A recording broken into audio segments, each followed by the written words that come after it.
Everyone, welcome to passion pixels. तो हम लोग आज बात करेंगे क्लास 9th के chapter number 4 forest society and colonialism के बारे में। हम लोग यहाँ पे इस चैप्टर के कुछ इंपॉर्टेंट एमसीक्यूज़ को देखेंगे। इसके बाद आने वाले कुछ टाइम में हो सकता है कि हम लोग इस चैप्टर को प्रॉपरली अच्छे तरीके से थोड़ा डीप स्टडी भी करें, ठीक है। और आप लोग जानते हैं कि हम लोग का चल रहा है यहाँ पे पीडीएफ का गिव अवे कंटेंट टाइप में, ठीक है। इसमें क्या होगा आपका कि आप लोग को हर एक वीडियो पे अपनी कमेंट्स लिखनी है। कमेंट में आप अपने व्यू, अपने विचार लिख सकते हैं, है ना। और जो भी एक अच्छी कमेंट होगी वो क्या होगा, उस एक कमेंट को रैंडम तरीके से हमारी टीम के द्वारा, हम लोग के द्वारा इसको चुना जाएगा। और जो भी बच्चा उसमें सिलेक्ट होगा क्या होगा, उसको हमारा क्लास 9th का पूरा कोर्स पीडीएफ का वो प्रोवाइड किया जाएगा, ठीक है। और वो कोर्स में आपका कंप्यूटर भी आ जाएगा, आपका एसएसटी भी आ जाएगा, ठीक है। जो कुछ भी हम लोग यहाँ पे पढ़ाएंगे उस सभी की पीडीएफ जो होंगी वो आपको अवेलेबल फ्री ऑफ कॉस्ट में आपके पास पहुँच जाया करेगी, ठीक है। तो चलिए अपने टाइम को वेस्ट किए हुए चलिए शुरू करते हैं आज के लेक्चर को और देखते हैं हमारा पहला जो एमसीक्यू है वो क्या है। तो वो लिखा है, what was the primary aim of the colonial forest policies in India. आखिर जो कॉलोनियल पॉलिसीज थी फॉरेस्ट की, है ना, उसका क्या प्राइमरी एम था। देखो पहला लिखा है टू इंक्रीज द बायोडाइवर्सिटी, नहीं ये तो नहीं होना चाहिए। To enhance the agriculture production, to gain control over the forest and exploit their resources, to preserve the forest for the future generation. तो क्या होगा इसमें, to gain the control over the forest and exploit their resources, ताकि क्या हो, जो भी forest हैं उन पर कंट्रोल कंपनी का बढ़ जाए और क्या हो, उनके जो रिसोर्सेज हैं उनको और ज़्यादा एक्सप्लॉइट किया जा सके, ठीक है। फिर देखो अगला क्वेश्चन आता है, what was the main purpose of the forest act of 1865। तो पहला क्वेश्चन क्या आएगा, आपका बनना है कि आखिर जो फॉरेस्ट एक्ट था वो किस सन में आया। तो क्या आया, वो आपका 1865 में आता है, ठीक है। और उसका हम लोग कह लेंगे मेन पर्पस क्या था। तो पहला लिखा है आपका option, to classify the forest into categories, ये तो नहीं होना चाहिए। To control the commercial use of a forest product, जब भी फॉरेस्ट प्रोडक्ट्स हैं इनका क्या करना, इनका करना कॉमर्शियल यूज, यही है क्या होगा आपका ऑप्शन एकदम सही हो जाएगा।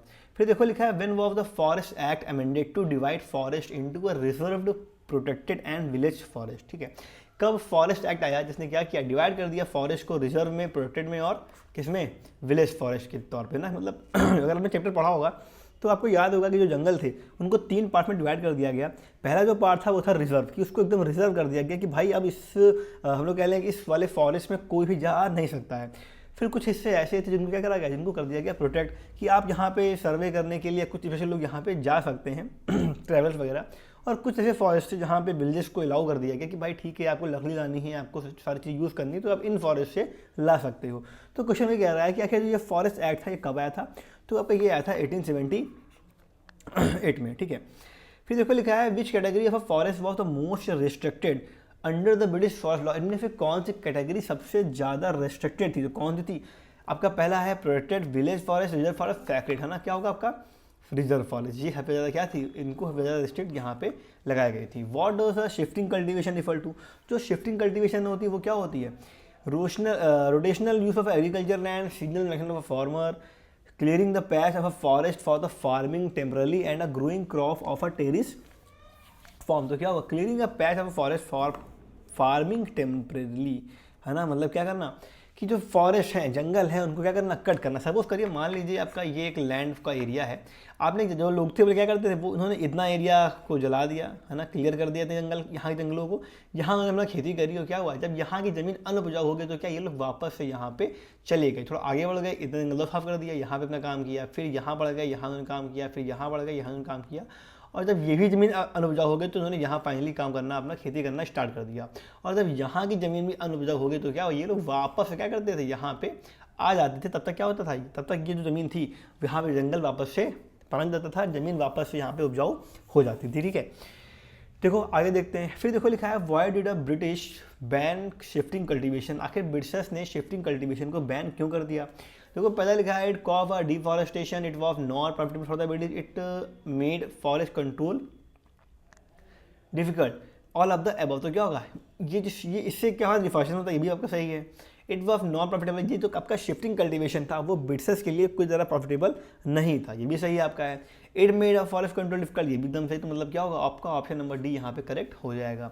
फिर देखो लिखा है which group of people were refer to as forest tribe by the British, किन में से किन लोगों को फॉरेस्ट ट्राइब के तरीके से जाना गया है, मतलब ऐसे कौन से लोग थे जिनको क्या कहा गया, जिनको कहा गया कि भाई ये लोग जंगल के रहने वाले हैं, ये लोग जंगल की जनजातियां हैं हिंदी में कह लें, ठीक है। आपका तो पहला आता है nomadic herder, peasant farmer, travel community dependent upon the forest traders and mountain. तो क्या होगा, ट्रैवल कम्युनिटी, ऐसी कम्युनिटी जो क्या थी आपकी डिपेंडेंट थे किस पे, जंगलों के ऊपर, उनको कहा गया फॉरेस्ट ट्राइब। फिर देखो लिखा है what was the name of the colonial department establish to manage forest, है ना, जो भी कॉलोनियल डिपार्टमेंट जिसको इस्टेब्लिश किया गया था फॉरेस्ट को मैनेज करने के लिए, उसका नाम क्या था आपको बताना है, ठीक है। तो क्या होगा, इंडियन फॉरेस्ट सर्विस, IFS, ये तो बाद में आई, फॉरेस्ट कंजर्वेशन बोर्ड ये भी नहीं होगा, imperial forest department, option number D क्या होगा यहाँ पे एकदम करेक्ट हो जाएगा। फिर देखो लिखा है who of the first inspector, है ना, जो पहला आपका इंस्पेक्टर था किसका, general inspector of forest in India, forest in India में मतलब इंडिया के अंदर जो भी पहला इंस्पेक्टर जनरल था जिसका फॉरेस्ट का, वो आपका कौन था, आपको यहाँ पे बताना है। तो देखो ऑप्शन दिए गए यहाँ पे, Gifford Pinchot, Dietrich Brandis, lord Curzon, Robert Clive. तो क्या होगा इसमें, डाइट्रिच ब्रैंडिस, है ना, ये आपका ऑप्शन नंबर एकदम करेक्ट हो जाएगा, ठीक है। फिर देखो क्या कह रहा है, फिर कह रहा है what did the British introduce to transport timber easily, timber को आराम से ट्रांसपोर्ट कराने के लिए ब्रिटिशर्स ने क्या यूज़ किया, ब्रिटिशर्स ने यूज़ किया इसका रेलवेज का, है ना। फिर देखो लिखा है what type of trees did the Britishers prefer for the railway sleepers, है ना, रेलवे स्लीपर्स के लिए जो ब्रिटिशर्स थे वो किस टाइप के ट्रीज को प्रेफर कर रहे थे, टीक एंड साल को, नीम एंड पीपल को, बंजन एंड लिप्टिस को, या फिर मैंगो और महोगनी। तो क्या आपका टीक एंड साल को जो ब्रिटिशर्स थे वो क्या कर रहे थे, वो प्रमोट आपको धीरे धीरे कर रहे थे, और बड़ी पैमाने में क्या हो रहा, जंगलों को काट के यही टीक और साल के पेड़ों को लगाया जा रहा था ना। फिर देखो लिखा है which movement protested against the British forest law, इनमें से कौन सी मूवमेंट हुई किसके खिलाफ में, ब्रिटिश के फॉरेस्ट लॉ के खिलाफ में। तो क्या आपका आएगा स्वदेशी मूवमेंट, ये तो नहीं हुई थी, चिपको मूवमेंट कहाँ हुआ था, ये आपका बाद में हुआ था बिहार के अंदर, ये भी नहीं होगा, ये भी नहीं होगा। इनकॉर्पोरेट आपकी क्या हुई थी, फॉरेस्ट सत्याग्रह आपका इसके लिए कराया गया था।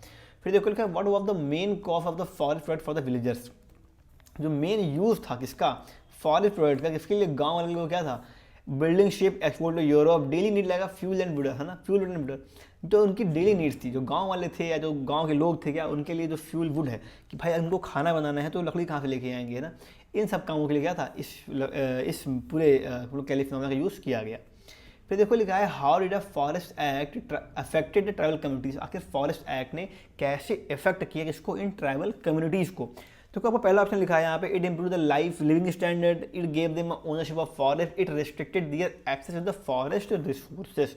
ये एकदम करेक्ट हो जाएगा ना। इसने क्या किया, इसने एक्सेस जो थी, जो लोग अभी जंगल के लोग थे, सॉरी जो गांव के लोग थे वो लोग जंगल आ जा रहे थे फ्रीडम के तरीके से, वो क्या हुआ, इनकी फ्रीडम को छीन लिया गया और उन पर बैन लगा दिया गया, इन लोगों को रेस्ट्रिक्ट कर दिया गया कि आप लोग अब फॉरेस्ट के अंदर जा नहीं सकते हो। फिर देखो लिखा है व्हाट वाज द तोंग्या सिस्टम, है ना, तोंग्या सिस्टम क्या था, लिखा है मेथड ऑफ प्लांटेशन फॉरेस्ट्री या system of shifting cultivation of forest conservation strategy, या देखो फिर लिखा है a tax on a forest resources. तो क्या होगा, a method of a plantation forestry, है ना, एक तरीका था किसका, प्लांटेशन फॉरेस्ट्री का।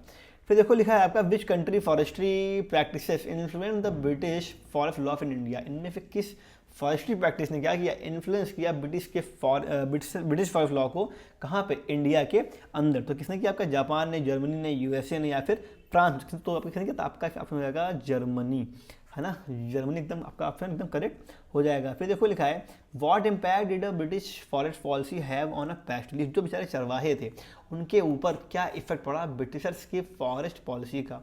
देखो लिखा है it increase their grazing land, it force them to settle in one place, it gave them more access to the forest, it provided subsidies for the livestock. इनमें से क्या इफेक्ट पड़ा किसके ऊपर, जो आपके हम लोग कह लें जो अपने चरवाहे थे इनके ऊपर। तो क्या होगा, it force them to the settle in a one place, इसने क्या हुआ, इससे इनको फोर्स कर दिया गया कि आप लोग क्या अब एक ही स्थान पे रह सकते हो, आप लोग यहाँ से वहाँ अपने चारे के लिए, अपनी ज़िंदगी मतलब रोजी रोटी के लिए यहाँ वहाँ मूव नहीं कर सकते हो, ठीक है।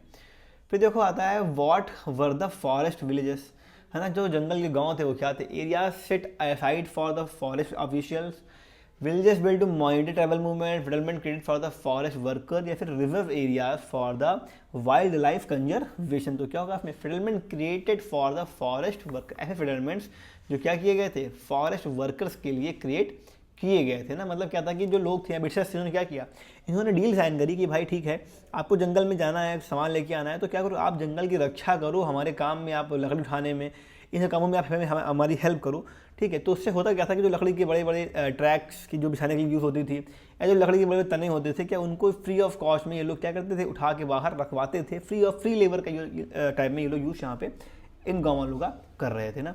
फिर देखो लिखा है which rebellion in 1831 to 32 involve forest communities protesting British policies. इनमें से किस रेबेलियन ने 1831 और 32 में क्या किया, forest communities protesting British policies, किस कम्युनिटीज़ ने क्या किया, प्रोटेस्ट किया ब्रिटिश पॉलिसीज़ के खिलाफ में। देखो आपका आता है मुंडा रेबेलियन, कोल रेबेलियन, संथाल और गोंड। किसने किया था आपका 1831 से 32 किसने किया था आपका, कोल रेबेलियन ने किया था, ठीक है।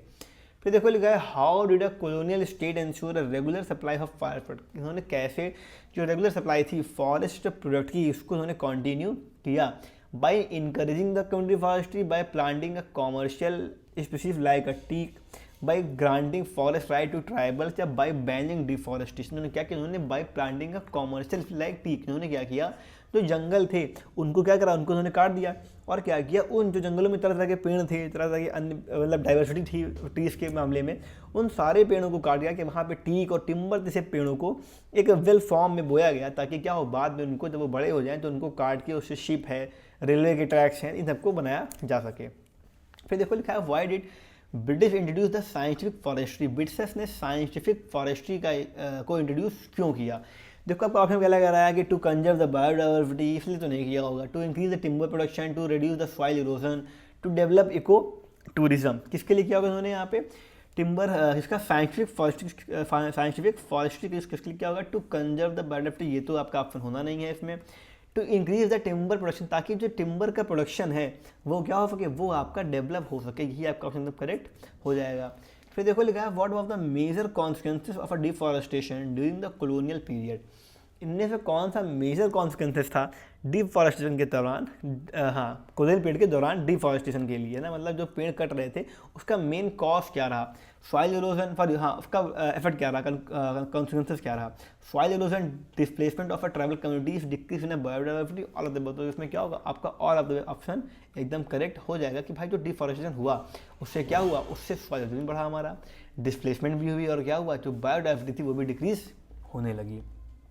फिर देखो कह रहा है what role did the Indian forest plays during the two world war. Indian forest ने क्या रोल प्ले किया है ना, क्या उन्होंने रोल प्ले किया दोनों वर्ल्ड वॉर के दौरान। तो पहला लिखा है they were a source of a revenue for the British, timber was use for the military purposes, they provided refugee for the Indian soldier, they remain untouched during the war. तो ये तो एकदम गलत होगा कि भैया वॉर उनको छुआ नहीं गया, ये तो आपका एकदम होना नहीं है किसी भी कीमत पे, ठीक है। फिर देखो timber was use for the military purposes, जो टिम्बर की लकड़ी थी वो क्या उसको कई सारे मिलिट्री पर्पस के लिए यूज़ किया जाता था, ये आपका ऑप्शन एकदम करेक्ट यहाँ पे हो जाएगा। फिर देखो क्या which tribe in Madhya Pradesh was known for its resistance for to the forest. इनमें से कौन सी ट्राइब मध्य प्रदेश की है फिर नोन जो जानी जाती है अपने रेजिस्टेंस के लिए फॉरेस्ट लॉस के खिलाफ में ना, मतलब जो जंगल के नियम बनाए गए थे उनके विरोध के लिए जानी जाती है। तो क्या आपका भील्स, बैगास, गोंड्स और संथाल, तो क्या होगा आपका बैगास ऑप्शन इसमें आपका एकदम करेक्ट हो जाएगा, क्लियर। फिर देखो लिखा है how did tribal groups reacted to restriction on the forest use. कैसे ट्राइबल ग्रुप्स ने रिएक्ट किया रेस्ट्रिक्शंस के ऊपर जो फॉरेस्ट यूज़ के ऊपर लगाए गए थे ना, जंगल के यूज़ करने के लिए जो रेस्ट्रिक्शन लगाए गए थे उन पे कैसे ट्राइबल ग्रुप्स ने क्या किया, रिएक्ट किया। तो क्या कहते हैं compiled British law, they started practicing agriculture, they rebelled and registered the law, they migrated cities for the work. उन्होंने क्या किया, उन्होंने रिबेल करना स्टार्ट किया, उन्होंने विरोध किया इसका, और क्या किया रजिस्ट किया जिसको, जो सारे आपके लॉ थे, ठीक है। So this was our chapter number 4 है ना। ये आगे क्या, ये आपके 25 MCQs रहे हो गए हैं, मतलब MCQs, ठीक है। अगर आपको इस SST वाले वर्ग की PDF चाहिए, या आपको क्लास 9th की जो भी हम लोग पढ़ा रहे हैं यहाँ पे YouTube पे काम चल रहा है उसकी PDF चाहिए, तो क्या करना है आपको अपने कोई क्वेश्चन, कोई थॉट्स, कोई क्वेरी, कोई सजेशन है ना, आपको कमेंट में बताना है हमें, और हम लोग रैंडम चुन के किसी भी एक स्टूडेंट को हर एक वीडियो पे एक स्टूडेंट को क्या करेंगे, एक फ्री अपना पूरा कोर्स क्लास 9th का प्रोवाइड करेंगे। ऐसा नहीं खाली कंप्यूटर का देंगे फिर खाली SST का देंगे, दोनों कोर्सेज जो भी हम लोग वीडियो अपलोड कर रहे होंगे उन सभी की PDF उसके पास तुरंत ही पहुँच जाया करेगी, ठीक है। तो होपफुली आपको ये अच्छा लगा होगा। अच्छा क्या करना है, वीडियो को लाइक करना है, शेयर करना है, सब्सक्राइब करना है चैनल को, और क्या करना है हमेशा इस तरीके से मुस्कुराते हुए अपनी ज़िंदगी को बिता देना है। तब तक के लिए good night, tata, bye bye.